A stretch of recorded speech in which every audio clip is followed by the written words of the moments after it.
My next guest is a self-described lapsed Catholic. Daniel Gawthrop is author of the forthcoming book, The Trial of Pope Benedict. He's written extensively with his struggle with Catholicism and joins us obviously live here. Thank you very much for coming in. Thanks for having me. It's unusual for us in the Canadian media to give so much coverage to any religion. As you've been watching all of this coverage, what have you been thinking? Well, the first thing, Ian, that's kind of strange is that it's kind of strange to be back talking about Roman Catholicism and with other Catholics, because in a sense, you know, I haven't been in the church since 1987. And so in a sense, I feel a bit like a tourist, because I'm coming back and, you know, we lost the war. The people who wanted to see change in the church lost that war essentially in 1978 when John Paul II came in. And within a few years, the progress that was proposed by Vatican II was reversed. And by progress, what do you mean? Well, I mean, looking at some devolution of powers and decentralization, giving more power to you know, the laity, and looking at things like women as priests, looking at things like Humanae Vitae, that kind of progress, and also all of it, gay marriage as well. You've written a lot in the Tyee, a website based here in Vancouver. Very eloquent writing, and you're not an embittered former Catholic. You're somebody who clearly loves the church. Maybe you wish you could love the church, but you have a hard time loving it given the way that it has been led. What about the way it will be led?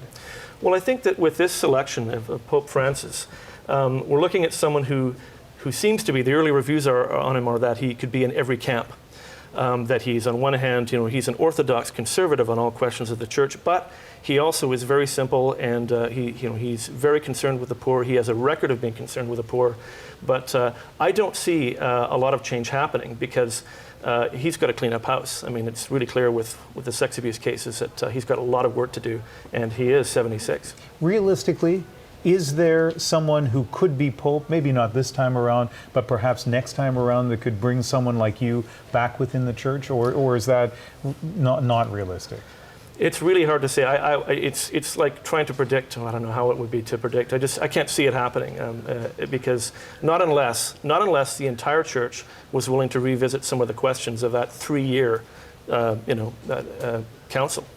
So explain that to me again. Well, I think, you know, if there was a Vatican III, for example, where you opened up, you know, discussion and debate on all these issues, and not just from the liturgy, but also the place of, like, you know, of celibacy, of allowing priests to marry, you might find a situation where, I mean, if we did find a situation where suddenly you were able to be Catholic, you were able to look at the Gospels the way that, you know, the way that all the great saints did, but you were able to live a normal life like other Christian religions do, then that might be something to look at. Interestingly, for all the talk of a new pope, a new direction, a new personality, no one is suggesting that there'll be those kinds of changes this time around. But thank you very much for coming and talking with us. And of course, you have a book that's coming out very soon.